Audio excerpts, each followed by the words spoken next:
Good evening, everyone. Welcome back to another edition of Scotland at 7 with me, Gordon Ross. It's the 14th of September. Joining me in the studio this evening are our regular contributors, Chris McCusker from the SNP's Socialist Group. Hi, Chris. How are you doing? Good evening. How are we? I'm fine, thank you, Chris. And also joining me this evening is Day Tucker, our rural commentator. Welcome back, Day. Thank you. Nice to be here. Okay, right, I'm going to press on as usual. First of all, with the coronavirus update. As of 2 o'clock today, a total of 685,626 people in Scotland have now been tested through NHS Scotland labs and the UK Government regional testing centres. Of these, 662,877 were confirmed as negative. 22,749 were positive. There are now 70 new confirmed cases of COVID-19. But there are no new cases of reported deaths of people who have tested positive today. Now, this will be an underestimate of the number of cases, as not everyone with the virus will display symptoms, and not all of those with symptoms will be tested. Of the people who have tested positive, 264 were in hospital last night, 7 of whom are in intensive care. The number of patients in Scotland who have died from complications caused by coronavirus COVID-19 infections now stands at 2,499. This number only includes those who have died in hospital, having received a positive test for the virus. The latest UK daily figures available show that 41,637 patients who tested positive for COVID-19 have sadly died from their illness, an increase of 9 since yesterday. This number refers to deaths in all settings and not just hospitals. Now, if you would like to join the conversation here, you can do so this evening on Twitter by following us at Broadcast Scot and using the hashtag Scotland@7. And now to our main news this evening. Ian Blackford says that the Tory power grab bill is a Trojan horse to open the NHS up to privatisation. The SNP has said that the UK internal market bill is a Trojan horse, which could open up Scotland's NHS and water to the kind of creeping privatisation already seen in England. Ahead of the second reading today, Monday the 14th, Ian Blackford urged MPs to get behind the cross-party amendment to reject the bill, warning that it would give the Tory government the power to overrule the Scottish Parliament in devolved areas, including giving private health and water companies the right to unhindered trade in Scotland. The SNP Westminster leader said that the Tory government's willingness to break the law and an international treaty it signed up just a few months ago proved that it could not be trusted. Earlier this month, Scotland marked the 23rd anniversary of the vote for a Scottish Parliament, while the 7th poll in a row found a majority support for independence. The Survation poll published last week found that the majority for independence up at 53%, up 3 percentage points. Now, let me come, I think, first of all, to you, Day, tonight. Now, I'm sure we have all been watching the news today and keen to find out what happens, although the vote is not going to happen until 10 o'clock tonight. Dave, what's your opinion of this internal market bill? What's your view of it so far? Well, I guess it's much the same as Ian Blackford's, but I tell you what, over my dead body will any of them, law or no laws, take our water. Do you feel that the water in Scotland is something sacrosanct to you, Dave, that there's no way we should ever allow privatisation of our water supply? Yes, absolutely. Absolutely. What about the potential... Sorry, Dave, what I was going to say is what about the potential creeping privatisation mentioned of our NHS? Again, our NHS is sacrosanct, and most of the people in England probably think the same about their English NHS, but they aren't quite as exercised as we are. We're much more aware of the duplicity of this government up here. We're a much more politically aware nation. In England, they've yet to wake up. So do you think perhaps that people in England are less aware of the risks, or maybe they're just already inured to the privatisations already been sort of foisted upon them?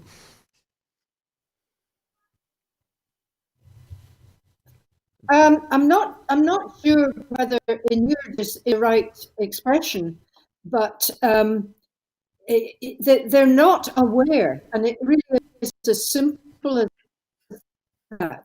Okay. Okay, if I could come to you, Chris, for your comment. I know you'll probably have plenty to say on this. I know it's still got some way to go in the debate this evening before the vote at 10 o'clock. How do you expect this to go, Chris? Are they going to get this through? Well, with the caveat of the fact that it's all down to the numbers, bearing in mind the fact that the Tories have got a majority of 80. It will be interesting to see if there's 80 rebels in that amount of dissenting voices within the Tory party. I mean, I've been pretty much glued to the debate since 4:30 today. I was at 4:30, 4 o'clock that it kicked off, and it was notable, obviously, for the fact that Ed Miliband was absolutely fantastic. Listeners or viewers might be a bit shocked to hear me laud Ed Miliband, an ex-Labour leader. But to be fair, actually, I think that he was a leader before his time. The speech that he gave this afternoon was absolutely seismic. Because it reduced Boris Johnson down to a midget, and he couldn't take his eyes off of the floor. He absolutely pinned him. He really, really did pin them, as did Ian Blackford as well. But going back to these powers that will be ripped out of Holyrood through this Trojan horse, as Ian quite rightly describes, and as well as our NHS and our water. There are other things in this which obviously would appeal to our good friend Ruth Watson, as the provenance of Scottish goods as well. And this is opening up a whole can of worms where actually, I remember maybe 2 years ago when I first came on to broadcast in Scotland, I was talking about a thing called TTIP. Yes. And people need to be aware, because I also watched the presentation of the Japan deal. Yeah. And this is going to open the gateway to TTIP, which is the Transatlantic Trade and International Partnership. And it's not going to drive a coach and horses through anything. It's going to railroad through every right and every trade negotiation that Britain has ever set up. So being no doubt, this is the tip of the iceberg. And I would urge all the viewers to go and read up on TTIP, because it is the most damaging thing that could happen to this country. Chris, would I be right in saying that the so-called TTIP agreement, which was to be negotiated originally, as I remember it, between the United States and the European Union, was rejected by the European Union eventually? Was that correct? Yeah, totally correct, yeah. Okay. Dave, have you any further observations to make about the Trojan horse bill today?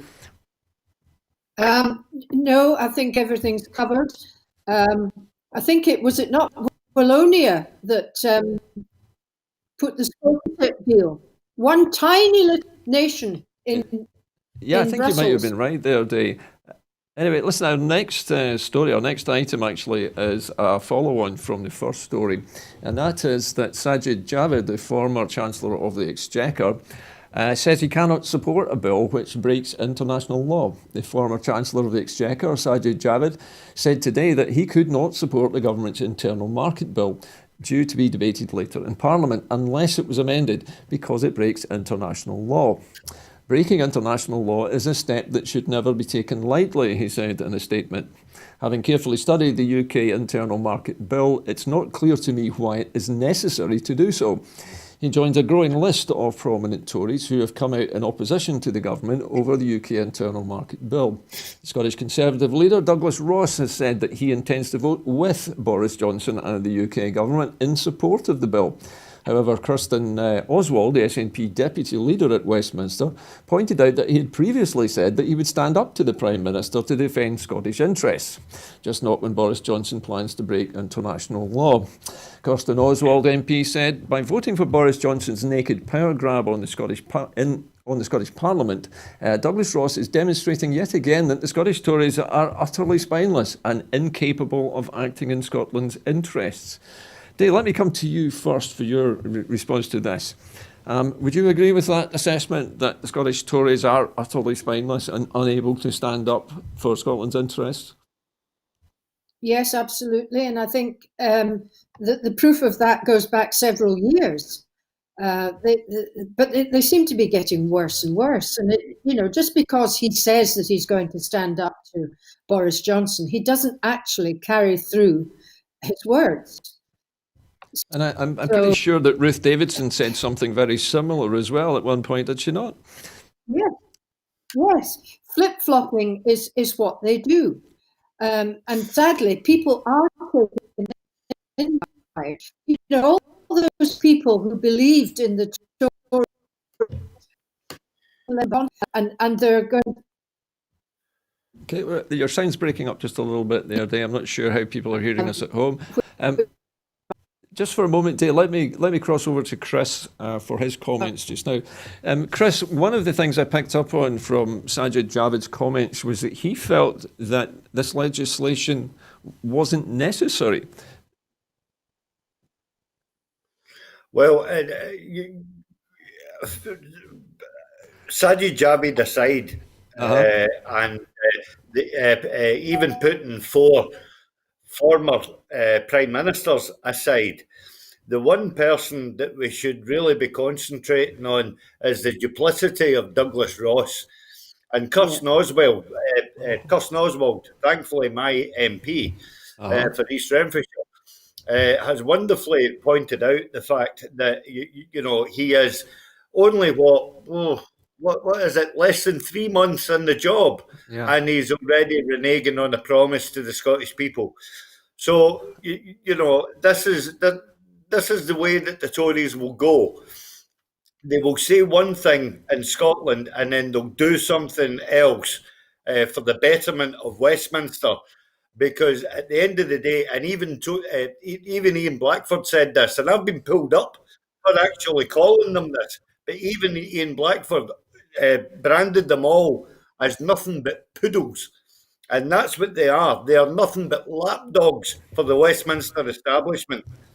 Okay, well, thank you, Chris. I'm hoping I'll be able to hear Jay again. I'd like to bring you back into the conversation, Jay. I was asking Chris about whether this was necessary or not, because it appears, at least at face value, that the major reason Boris Johnson wants this, or wants these extra powers, is so that they can disapply the necessary checks on goods travelling into and out of Northern Ireland. Is it actually necessary to have that power, though?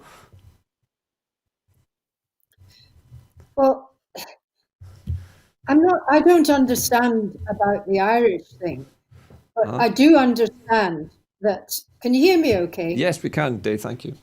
Right.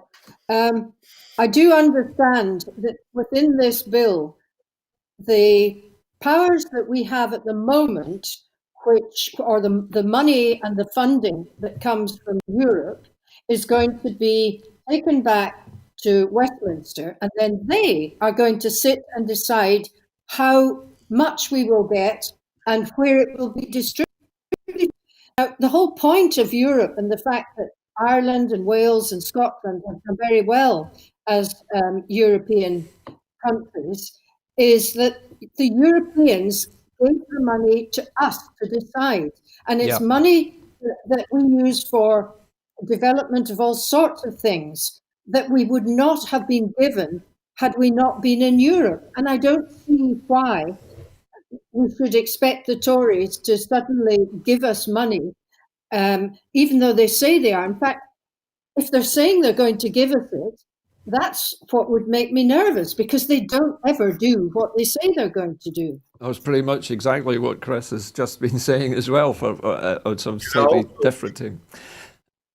Gordon can also just point out as well the fact that the money that came from the European Union for the farming community. Yes. Scotland had to fight in order to get it because it was stolen by Michael Gove. Yeah, it was appropriated, I remember, and it was a struggle to get that back. And of course, that will disappear. That will disappear with Brexit. I say stolen. Yep, fair enough, Chris. Yeah. Okay. And in fact, the same thing happened to Wales. The same thing happened to Wales many years ago under Rodri Morgan.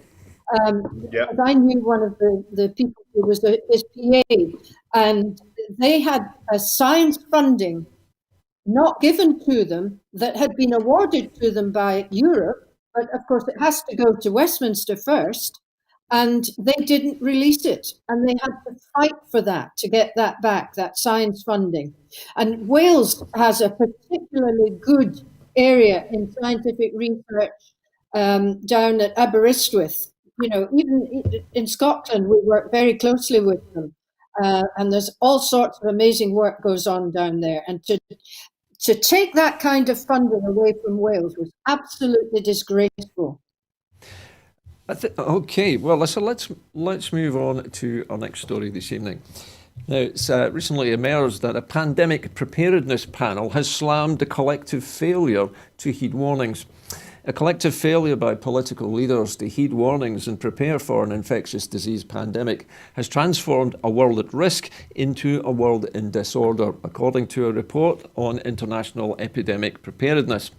Financial and political investments and preparedness have been insufficient, and we are all paying the price, said the report by the Global Preparedness Monitoring Board. It's not as if the world lacked the opportunity to take these steps, it said. There have been numerous calls for action, and yet none has generated the changes needed. The GPMB, co-convened by the World Bank and the World Health Organization, is co-chaired by the former WHO Director General Gro Harlem Brundtland. The board's 2019 report, released a few months before the novel coronavirus emerged in China, said that it was a real threat of a rapidly spreading pandemic due to a lethal respiratory pathogen, and warned that such an event could kill millions and wreak havoc on the global economy. This year's report, entitled A World in Disorder, said that world leaders had never before been so clearly forewarned of the dangers of a devastating pandemic, and yet they failed to take adequate action. The report noted that despite calling a year ago for heads of government to commit and invest to pandemic preparedness, for health systems to be strengthened, and for financial risk planning to take seriously the threat of a devastating pandemic, little progress had been made on any of these. Chris, let me start with you first on this one. Does this come as a surprise to you that a global preparedness panel like this should be so widely ignored by just about every national government?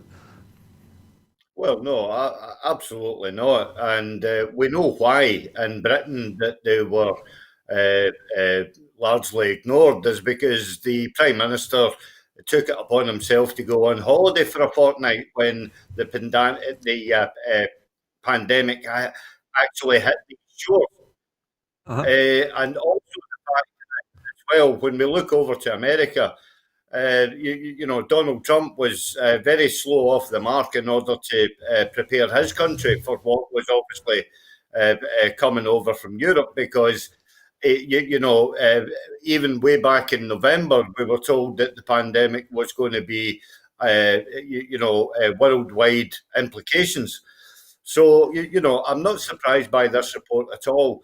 And it also highlights again, if I may say, the absolute crass approach by the BBC in order to shelve the COVID updates by the First Minister.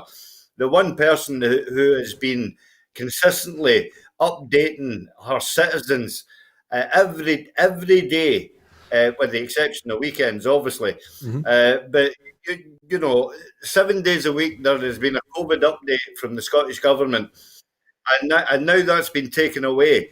And by the fact that it's available online and all the rest of it, hopefully Broadcasting Scotland will be able to be putting that out to its viewers.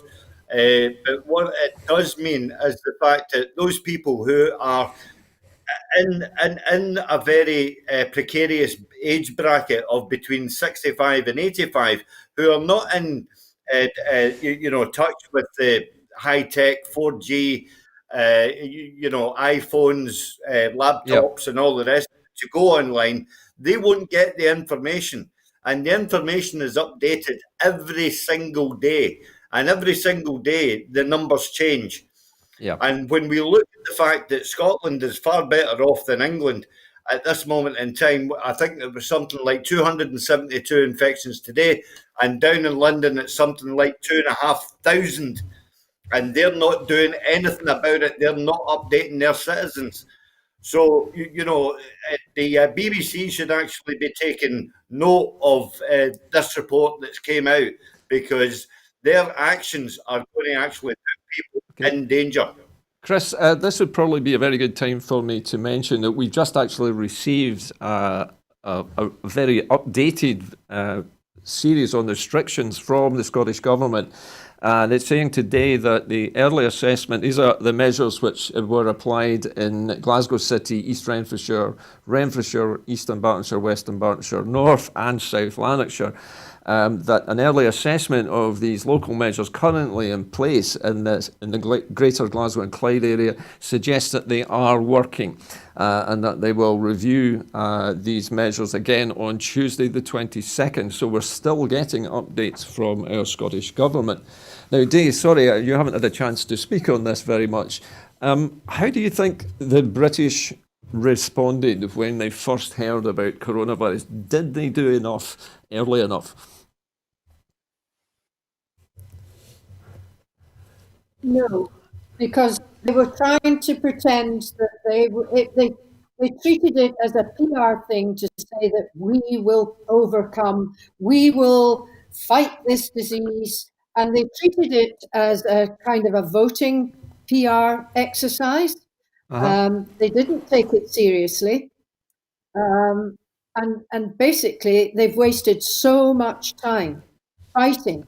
And now that they hear that we're doing a lot better than they are, what do? They get the BBC to shut down just as things are starting to kick off again. And I can see on Twitter there are several people from England, somebody in Cornwall even, tweeting that they were devastated that they wouldn't get these updates anymore on the BBC, because they were relying on them because they didn't get updates down in England. So what you're telling me is that people in the southwest of England have been relying on the Scottish updates? Absolutely. That's incredible. You see, that's possibly one of the reasons why the BBC have been told to stop them. I find that quite incredible that in England they're relying on Scottish broadcasts to give them information that their own government should be giving them.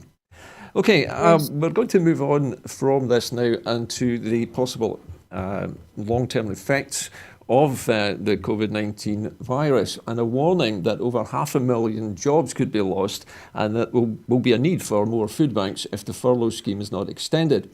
The SNP has said Westminster must act urgently to prevent job losses, as the Institute for Employment Studies has warned that it expected 445,000 dismissals to take place this autumn. Alison Thewliss MP repeated the SNP's calls for an extension to the furlough scheme and for the devolution of financial powers to the Scottish Parliament, warning that the Tories will bear the blame for the mass redundancies if they refuse to act. The SNP Shadow Chancellor said that the Scottish Parliament had been left powerless to stem the rising tide of job losses after the Tories and Labour blocked the devolution of key powers, and said that the threat to jobs from Westminster inaction underlined the need for independence. Meanwhile, a damning new report published today by the Trussell Trust has called on the UK government to do more to support struggling families, including through extending the furlough scheme. The report forecasts a 61% increase in food parcels in the coming months, equating to 6 parcels given out every minute. I think this is quite an incredible figure, and obviously not something anybody would be proud of. Dave, how do you respond to this today? The Scottish Government is again appealing to the British government to extend the furlough scheme. Well, it's why don't we just do the basic income thing? It'd be so much simpler. Say that again, David. You broke up a little bit there. Yes, I don't know what's going on with that here, but it's just appalling. The furlough scheme thing, are they continuing it on until into the beginning of the new year? Well, at the moment, it's ending at the end of October, I understand, Dave. Well, I heard that they were, and maybe it's just that people are pressing for it to go on into the new year. Yeah, I think that's the case.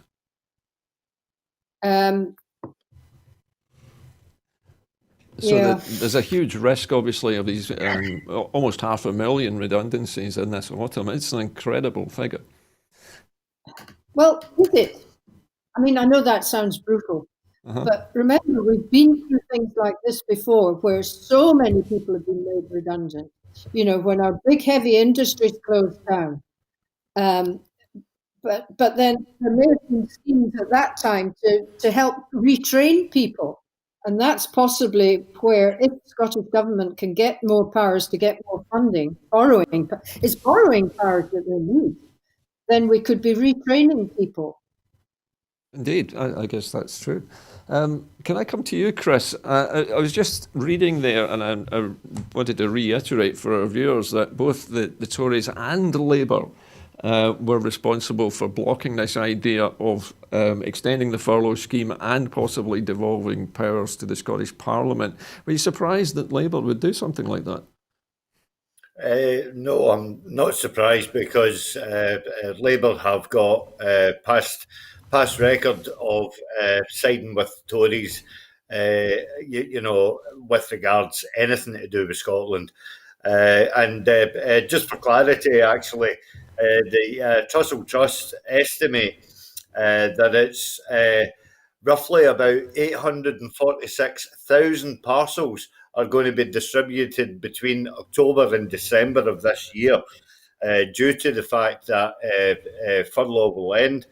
There will be mass redundancies when that happens, and I'm not looking onto a tablet here when I'm talking to the viewers, and I'm not even looking into a crystal ball. These are just absolute facts that when the Tory government wipe the comfort blanket away from people, which was quite rightly introduced by the Tory party, I must give them at least that. But basically denying Scotland to have the tools necessary to continue the furlough is going to be devastating for the poorer people within the community. It's going to be devastating for those people who are going to lose their jobs due to the fact that businesses just won't be able to continue into Christmas. And I hate to sound like Mr. Micawber, but it's going to be a very, very bleak Christmas ahead. Okay, well, thank you for that, Chris. And speaking of the Labour Party, brings us to our next item. And that is Aberdeen Labour councillors are still in limbo after being suspended 40 months ago. The SNP has said that it's time for Richard Leonard to prove he's in charge of his party and to expel the Tory-supporting Aberdeen 9 once and for all. A shocking 40 months on from their initial suspension for choosing to prop up the Tories in Aberdeen City Council, the future of the 9 disgraced councillors still hangs in the balance, with Labour leadership refusing to take any action. While still under suspension, the disgraced councillors have been snapped, openly campaigning for Richard Leonard's party alongside MSPs in the city and bending the rules of their so-called suspension to influence party policy. Since May 2017, the councillors have helped the Tory party usher through millions of pounds of cuts in local services, with one shamed councillor even suggesting the Tories have done more to improve the lives of people and in disadvantaged communities in Aberdeen than the SNP have ever done. Dave, let me come to you on this story. This is bizarre. What is going on? Why on earth would the Labour Party not do something about these suspensions? I mean, 40 months in anybody's book is an awfully long time. This goes back to Kezia Dugdale's rule as a Labour leader. But that's typical Labour, isn't it? they just take forever to do things under the guise of democracy. It's really procrastination, I would say, because they can't do without them. I mean, they don't. What else should they do? But they ought to, demote them, ban them, or whatever. But then they need the numbers, don't they? So they're just procrastinating. Well, I guess that might be the case. Chris, what's your opinion of this? Is there any point to the Labour Party in Scotland? Is there any difference between them and the Conservatives when it comes to council elections? I love it. You put me in point. I like to do that, Chris. Is there any point to Labour in Scotland? And your other quip as well about Labour, Richard Leonard showing leadership. That wasn't a quip, I was quite serious. My youngest son was living in Aberdeen for 4 years, and he witnessed this at first hand, and he said it was an absolute joke. I'm trying to temper my language. They are the most narcissistic bunch of incompetents that I've ever seen in my life, where they actually went out and actively campaigned for the Tory party as well. Which we have seen that in East Renfrewshire as well, when Blair McDougall paid for a poster urging Labour voters to vote Tory rather than SNP. So at least that was a common vein that was running through the Scottish Labour Party at that time. But your question about leadership, is early. Well, actually, I've seen an article today that Keir Starmer has come out and said there will be no vote on Scottish independence, and that is the London headquarters telling Richard Leonard, basically giving him, his mandate to which that he stands on. And it was reported at the weekend that he won his bid to be unseated. When in actual fact, it just actually shows how the right-wing media work, because he didn't win anything because the actual motion was withdrawn. So earlier on, you were talking about the Tories not having a spine. We actually see that Labour MSPs, they don't have a spine either. Well, I was going to say, Chris, this reminds me about Jackie Bailey's actions recently in claiming, first of all, that she hadn't campaigned for the BBC to stop televising Nicola Sturgeon's televised updates. Well, she actually thought that she didn't tweet it. Then she realised that she did, and then she obviously, as well, didn't know how to delete the bloody tweet because it's still on social media. She's an absolute loony. Okay, but listen, I'm afraid we have to move on, much as I'd like to berate the Labour Party a bit further. Okay, so we're moving on now to a report from Reuters that the Russian paramedics' accounts challenge Moscow's explanation for Navalny's coma. The paramedics who treated Russian opposition politician Alexei Navalny after he fell violently ill on a plane last month found no increase in his blood sugar in initial tests and saw no signs of metabolic disorder. 5 medical sources speaking out for the first time have told Reuters. Their accounts contradict the public diagnosis given by the doctors at Emergency Hospital number 1 in Omsk, where he was treated, who said that Navalny had fallen into a coma due to metabolic disorder and experienced blood sugar levels 4 times higher than normal. According to the Reuters news agency, Navalny's initial treatment by 4 paramedics before he was taken off the plane and at the airfield reported that glutometry, the glucose test, showed that his blood sugar was 3 to 5 millimoles per litre, which is within normal limits. Reuters also reported that Navalny's blood sugar was not abnormal and that the paramedics who saw Navalny observed a clinical picture of poisoning with symptoms including stupor rather than any signs of metabolic disorder. In Germany, where Navalny was taken for further treatment after 2 days of treatment in Omsk, they've said that he has been diagnosed by Russia with, they had been poisoned by Russia with a rare nerve agent, Novichok. Berlin has demanded an explanation from Moscow amid calls for sanctions. The Kremlin said that the accusations are groundless and that it has seen no evidence of poisoning. Dave, let me first of all come to you on this one. Now, we're all aware of what happened to Alexei Navalny, but this appears to be evidence that the medics who first treated him on the plane have directly contradicted the report from the hospital, the official report on what is actually wrong with Mr. Navalny, in their opinion. Is this the Russians, do you think, just trying to rewrite the facts here?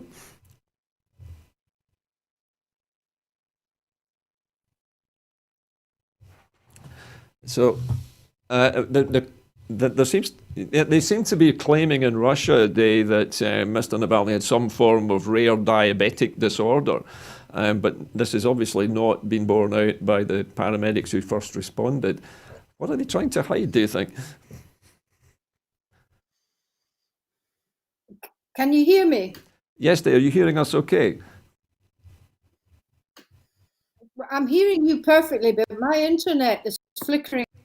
Okay, I was just asking if you think that the Russians are trying to rewrite the official medical diagnosis.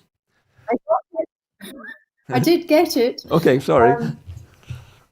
What I was going to say was, we must know that the Russians are a bit like Boris, and they simply tell lies. So we don't believe what the Russians say. I would, however, believe what the German doctors say. So, yes, he would be poisoned. And as far as I'm concerned, that's an end to it. Okay, listen, thank you, Dave. We still have a little bit of trouble with Dave's line. Chris, if I can bring you in at this stage.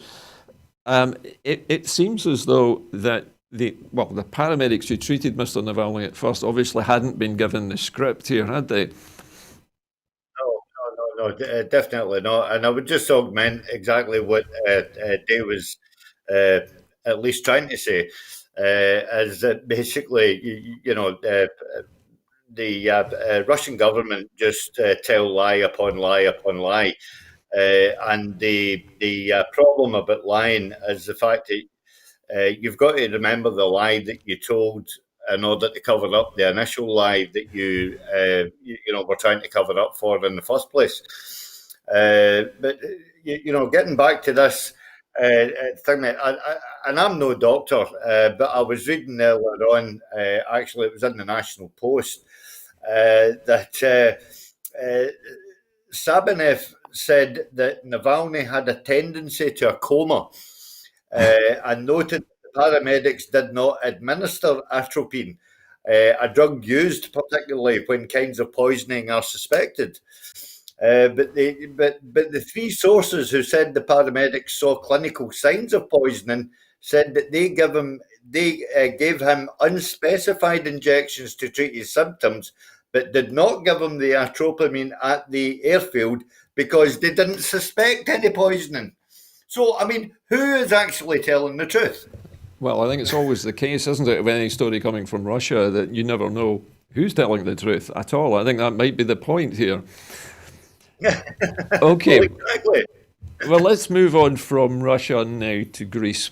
And Greece is resettling stranded migrants to a new tented camp on Lesbos. Greece has resettled hundreds of migrants in a temporary new tent facility after fire destroyed their overcrowded refugee camp on the island of Lesbos. And it hopes to have moved all of them this week, government officials said on Monday. More than 12,000 people, mostly refugees from Afghanistan, Africa and Syria, are without shelter and having to sleep out in the open without proper sanitation after the fire tore through the migrant camp last Wednesday. Greece is now registering the migrants and testing them for COVID-19 disease before channeling them into the temporary tent camp, a government spokesman, Stelios Petsos, said, although police officers said that some were refusing to move to the facility. We expect that in the next 3 to 4 days, all will be housed, a bit less than the total number of roughly 12,000 homeless, he told reporters. The authorities have already moved some 400 minors from the island to the Greek mainland since the blaze for possible resettlement in other European countries. Now, I'm going to come to you first, Chris, for this, because I know that you have a special interest in migrants and particularly in refugees, and in this case on the island of Lesbos. Is there more, do you think, Chris, that the European Union could be doing, or do they have some kind of plan in mind for these poor people? If they've got a plan in mind, then nobody really knows what it is. There are roughly about between 400 and 600 unaccompanied minors in that camp. There was one picture put out yesterday which was absolutely shocking, that nearly brought me to tears. It was a young girl sleeping under a canvas on her own, completely on her own. And all she had for comfort was a rag doll, kind of like teddy thing, and absolutely, it's heartbreaking to see these types of pictures. But it's more heartbreaking that the European Union seem to be taking their time over, actually putting something into action.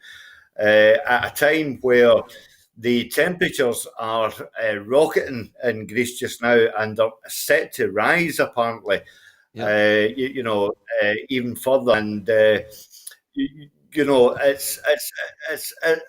it's honestly as one of these subjects that I find difficult to talk about, because see, when you're actually faced with the plight of migrants, as I have been myself, and I've been to France and Belgium, and you often wonder why countries allow this to happen to fellow members of the human race.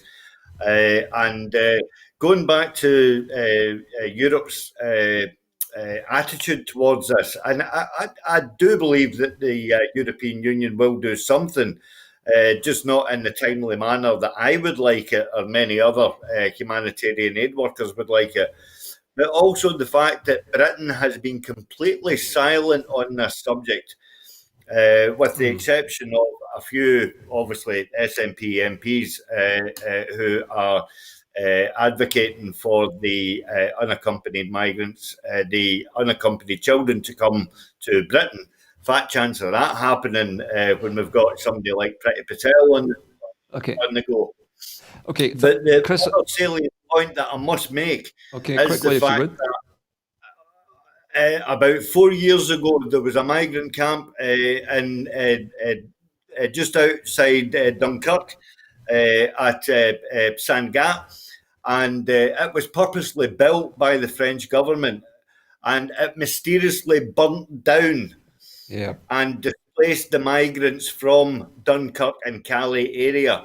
This, to me, smacks of the fact that the government have actually willfully raised this camp to the ground in order that they could try and disperse some of the refugees that are languishing. Okay, Chris, obviously that's unsubstantiated. We can't confirm or anything else. No. I have suspicions. Okay, thank you, Chris. Dave, very briefly, if you would, how do you react to this story about the migrants? What do you think should happen next? Oh, dear. Well, the European Union does need to get its act together, and they need to support Greece to do something about these issues in the camp. I'm sure pulling of resources from all the countries in the EU, they could manage that. You would think so, wouldn't you? Even with the pandemic, they can test for COVID-19.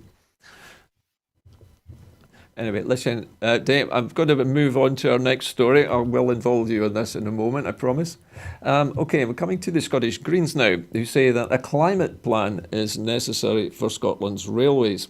He's got this. I beg your pardon.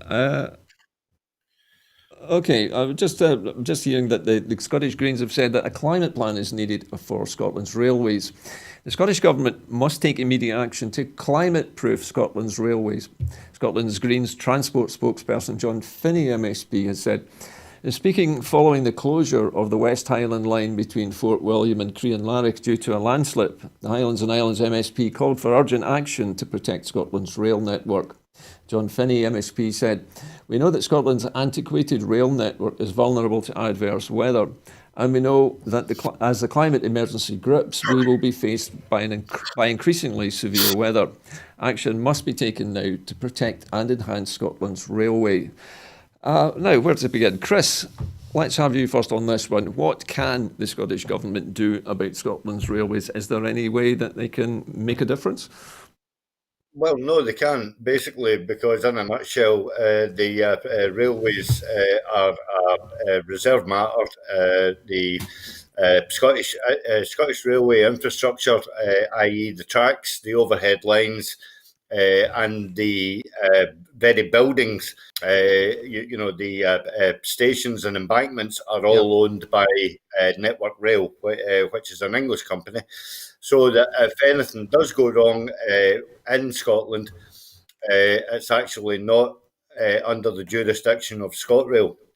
And throughout all my time as a Labour activist and a Labour campaigner, and also as an SNP activist, I've been calling for the fact that the railways should be devolved to Scotland. Okay, thank you very much, Chris. Now, we're a little short of time, so I'm moving on to our next item. Day, I'll hopefully bring you in on this one. And that is the regulation of short-time let. A consultation will gather final views on the proposed new legislation for the regulation of short-term lets. The Scottish Government's proposals include a mandatory licensing scheme to ensure that short-term lets are safe and to address the issues faced by neighbours. The regulations, if passed by Parliament, would come into force by April 2021. These would also give councils the powers to manage pressures created by the use of whole properties as short-term lets. Now, Dave, let me come to you on this one. I'm sorry we didn't get much of a chance to talk to you in the previous item, but this appears to be addressing a problem of people letting out rooms through booking apps like Airbnb. How serious a problem is this, and what can the government hope to achieve with this, do you think?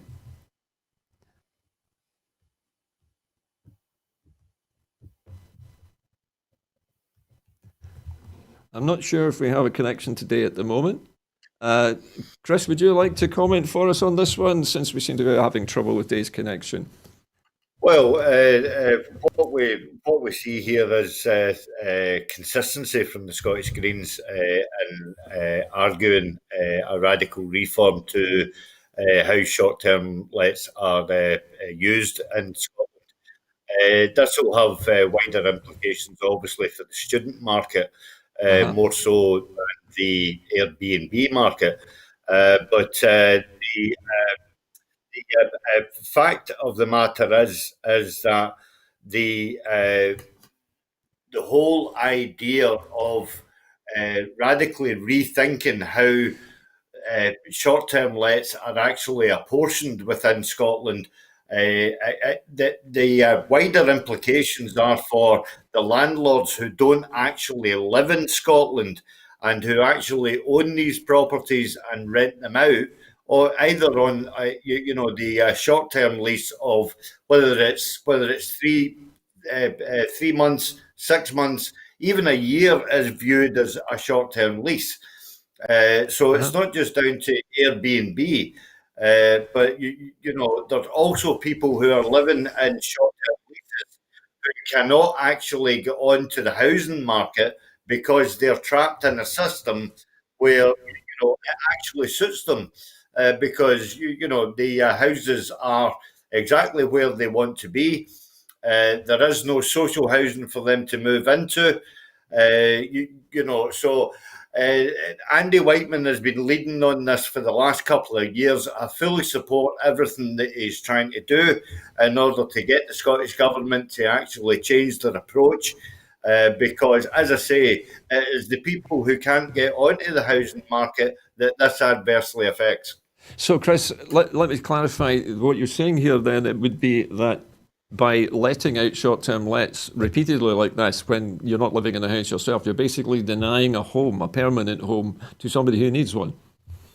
Well, of course, that's exactly right, Gordon. But the other side of the coin is the fact, and laud it as we should do, because the Scottish Government have made more socially available homes than any Scottish Government have ever done in the past, is the fact that we can't build social housing quickly enough in order to keep up with the actual demand.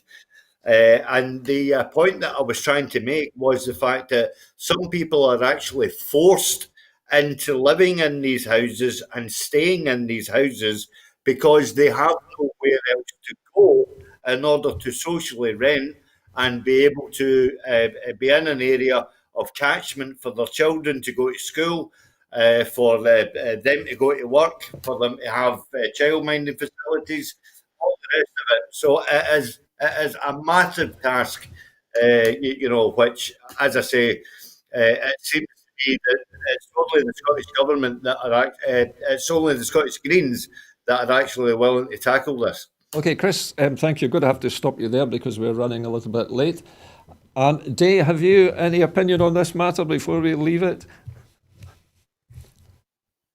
Are we still having trouble with Day's connection? Okay, can you hear me all right, Day?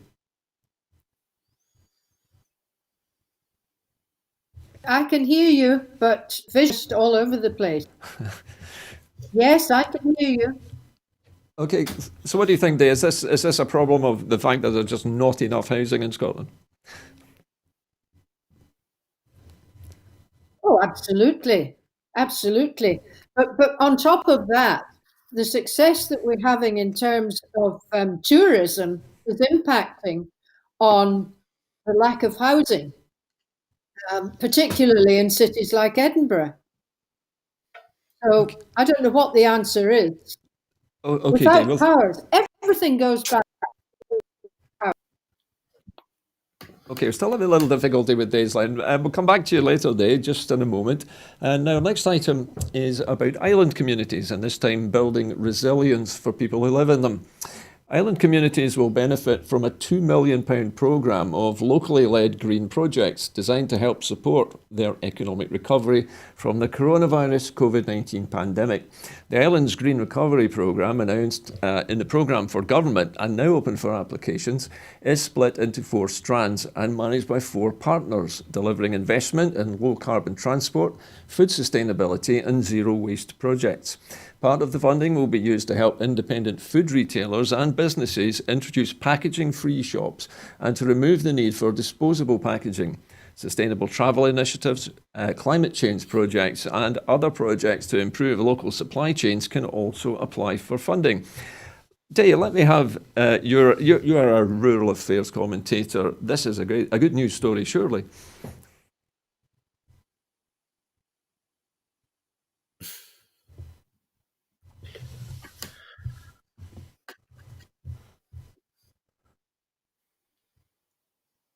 I think we're still having a little difficulty. Day, are you hearing us okay? Okay, sorry about this tonight. Oh, yeah. Just for the moment, I'd like to involve Chris in this one. Chris, I think Dave's up on it.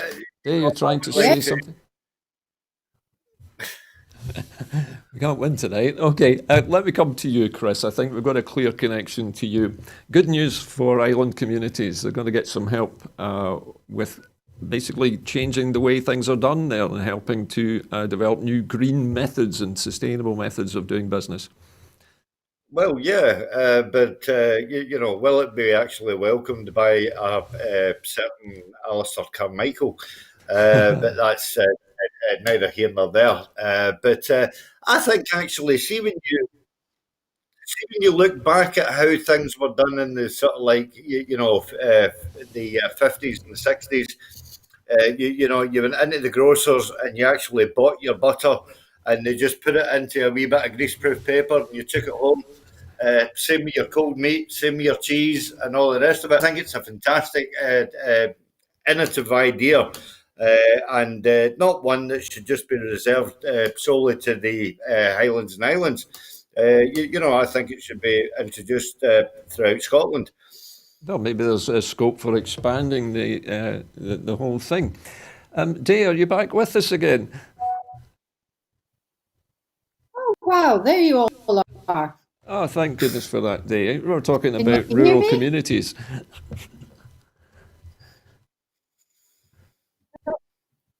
Gone again. We are hearing you, Day, a little bit. I blame that English government for not getting on with the 4G system, but there we go. Okay, listen, I'm going to try and press on with another story which I hope Day might be able to comment on. And that is ludicrous grouse shooting exemptions, which must not apply in Scotland. The Scottish Government must resist calls for grouse shoots to be exempt from public health rules about gatherings of 6 people, the Scottish Greens have warned. The Huffington Post has reported that Boris Johnson's government will allow grouse shooting and other hunting groups to gather in groups of between 6 and 30 people, despite everyone else being restricted to 6 people maximum. The loophole of an organised activity that takes place out of doors also exists in Scotland's emergency legislation, and the Scottish Greens have called on ministers to intervene. Are you there, Day? Can you hear me? I can't hear you yet. Okay, so we're talking about grouse shooting, Day, and the fact that the rules are seem to have a loophole in them which allows grouse shooters to basically shoot in bigger groups. Well, they're Should it, outside. you think it should be okay, Day, for them to be in groups of 6 to 30? Would that be appropriate? It depends. It depends what other groups' sizes are. I mean, certainly they're way out in the middle of nowhere. They don't need to be together and close. There'll be big distance between them. But is it fair if they're allowed to do that and perhaps other groups, let's say a climbing group, isn't allowed more than 6? Oh, good point, Dave. But is there not also a social aspect to grouse shooting where these large groups gather before and after the event? Not well, yes and no. But again, like everything else, if there's a rule there and it says that they shouldn't gather beforehand, then they won't. Well, hopefully that is the case.